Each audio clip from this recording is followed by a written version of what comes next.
Bago pa man bumuhos ang malalakas na patak ng ulan noong buwan ng July, ay nauna nang bumuhos ang luha ng mga mamamayan ng lalawigan ng Cagayan Valley. Ito ay matapos ang naging karumal-dumal na kamatayan ni Gian Molina o Kera Apostol. Natagpuan ng wala ng buhay na katawan nito na palutang-lutang sa Cagayan River na malapit sa San Isidro, Iguig. Sino si Gian Molina? Paano niya kaya sinapit ang malagim na katapusan? Inundina ng LGBTQIA+ community sa Cagayan ang pagkasawi ng isang transgender woman na nakitang wala ng buhay sa ilog sa bahagi ng bayan ng Amulong, Cagayan.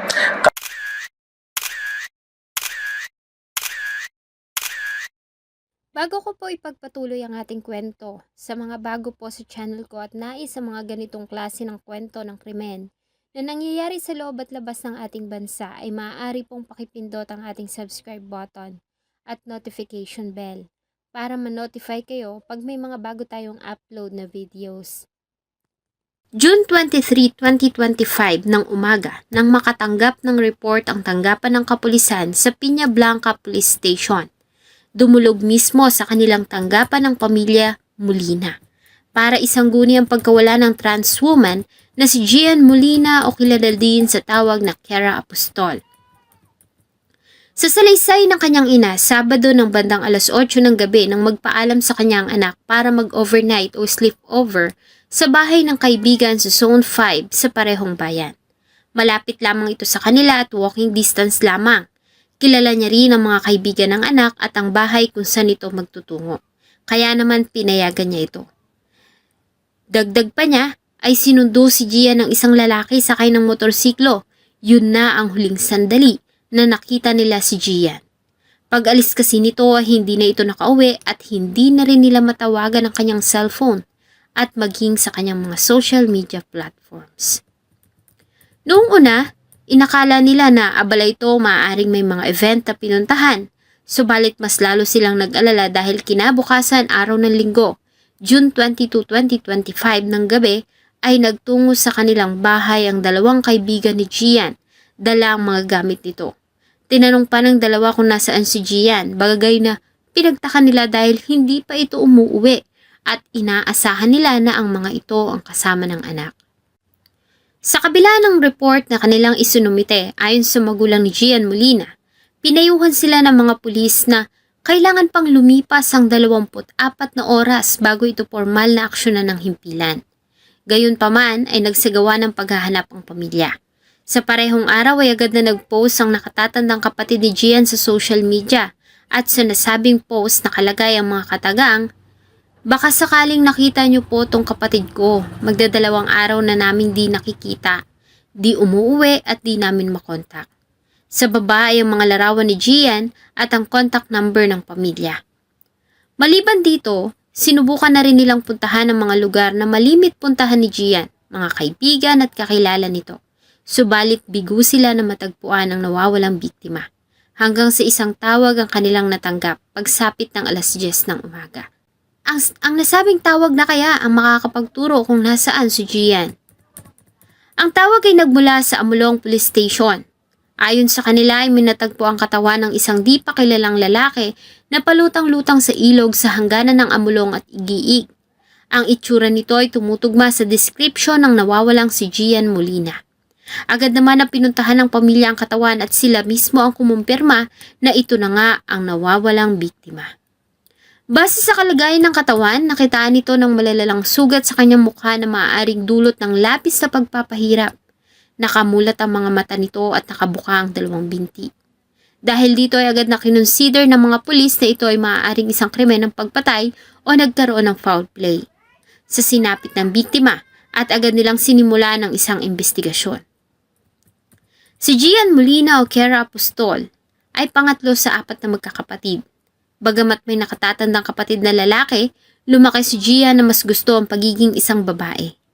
Bata pa lamang ay naging katuwaan na ito ng pamilya. May mga pagkakataon pa nga na sila mismo ang nagsusuot dito ng pambabaeng kasuotan. Tila naman nadala ito ni Gian sa kanyang paglaki at tuluyan na nga nitong kinalimutan ang pagiging isang tunay na lalaki. Sa halip ay niyakap nito ang katauhan bilang isang proud na member ng LGBTQIA+ community. Bagamat nakakaranas ng diskriminasyon at pamumula sa iba, ay sinuportahan naman ng kanyang pamilya at mga kaibigan si Gian sa landas na kanyang ninais na tahakin. Napakabibo nitong bata, talented at sobrang masiyahin. Ika nga sa kanila, sa tuwing darating si Gian ay agad na nagbabago ang aura. Ang tahimik at malungkot na mood ay agad na napapalitan ng sigla kasunod ng malulutong na tawanan.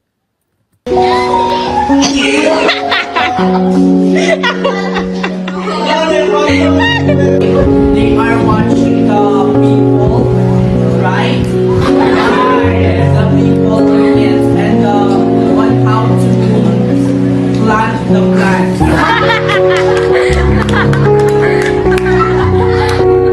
Ito kasi ang nagmimistulang clown at ang pagiging jolly at komedyante nito ang isa sa mga bagay na naging dahilan kaya naman marami itong kaibigan.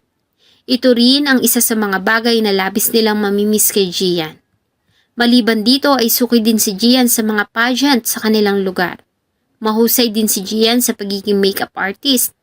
Sa katunayan ay nagagamit niya ang talent para kumita na ng sarili niyang pera at makatulong sa mga gastusin niya sa pag-aaral. Last April ay nagtapos si Gian sa senior high school na may karangalan. Kaya naman proud na proud sa kanya mga magulang at mga kapatid. Mataas ang pangarap nito. Sa katunayan ay nakapag-enroll na rin ito sa Cagayan State University, Carigtan Campus sa kursong Business Management. Subalit hindi na nito nagawa pang pumasok sa kanyang unang araw sa kolehiyo dahil sa karumal-dumal na pangyayari. Sa initial investigation ng mga pulis tulad ng una ng natanggap nilang impormasyon ay muli nilang binalikan ang mga huling sandali ni Gian Molina. Maraming kaibigan si Gian at karamihan sa mga ito ay katulad niya ring member ng LGBTQIA+ community. Malimit niyang makasama ang mga ito sa pagraraket tuwing may mga pageant at sa ginagawa niyang pagme-makeup. Kalimitan ay ginagabi ang mga ito kaya nakasanayan na ng pamilya na may mga araw na hindi ito nakakauwi ng bahay sa gabi. Mabait naman si Gian at kahit kailan ay hindi nito binigyan ng problema ang mga magulang. Kaya naman panatag ang loob nila na ayos lang ang anak. June 21, 2025 ng alas 8 ng gabi nang huling makita ng pamilya na buhay si Gian. Nagpaalam ito na pupunta sa bahay ng kaibigan at doon magpapalipas ng magdamag sa Zone 5. Kilala nila ang kaibigan ni Gian kaya naman pinayagan nila ito. Sinundo ito ng isang lalaki, sakay ng motorsiklo. Sa salaysay ng kanyang mga kaibigan ng gabing iyon ay dumating si Gian sa lugar. Subalit pagsapit ng alas 12 ng hating gabi ay lumabas ito para makipagkita sa ka-chatmate. Mula nang umalis ito hindi na ito bumalik pa at di na rin nila ito makontak. Kaya naman kinabukasan araw na ng linggo June 22, 2025 ay nagdesisyon na sila na pumunta sa bahay nito dala ang mga naiwan niyang gamit. Subalit ganun na lamang ang kanilang pagtataka dahil nalaman nila na hindi pa ito umuuwi at ang alam ng mga magulang ay sila ang kasama. Sa kalagitnaan ng investigasyon ay isang pangalan ang lumabas, ang lalaki na sumundo kay Gian na si Sherwin Kyle Omenco de Guzman, isang estudyante ng criminology sa University of Cagayan Valley. Voluntaryo ito na sumuko sa tanggapan ng kapulisan sa Peña Blanca para linisin umano ang kanyang pangalan, matapos na malink sa kaso. Sa panayam ng mga pulis kay Sherwin ay inamin nito na siya nga ang sumundo sa biktima, bagamat mariin niyang itinanggi na siya ang pumatay dito. Pag-amin pa ni Sherwin ay may 2 hanggang 3 kasamahan subalit tumanggi itong magbigay ng tiyak na detalye. At hindi rin ito ibinahagi ang maaaring motibo sa krimen at kung ano ang kanyang naging partisipasyon. Maliban sa mariin niyang itinanggi na may kinalaman siya sa pagkamatay nito. Sa ngayon si Sherwin ay nasa pangangalaga pa rin ng mga pulis habang isinasagawa ang investigasyon.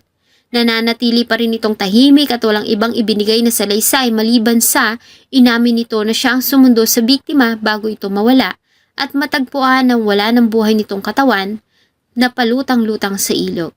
Bagamat base na rin sa kalagayan ng katawan ng biktima, isa sa mga posibleng motibo na tinitignan ng investigador ay ang matinding galit. Inaasahan ng pamilya na magkakaroon na ng linaw ang kaso bago matapos ang buwan ng Agosto. Ito ay matapos na maglabas ng pahayag ang pamunuan ng Commission on Human Rights na pagtutuunan nila ng pansin ang kaso ng pagkamatay ni Gian Molina. July 1, 2025 ay inihatid sa kanyang huling hantungan si Gian. Idinaan ang kanyang katawan sa St. Joseph Parish sa Barangay Sentro, Peña Blanca, Cagayan, kung saan dinagsa ito ng kanyang mga kaanak, kaibigan, mga naging guro at maging mga kakilala.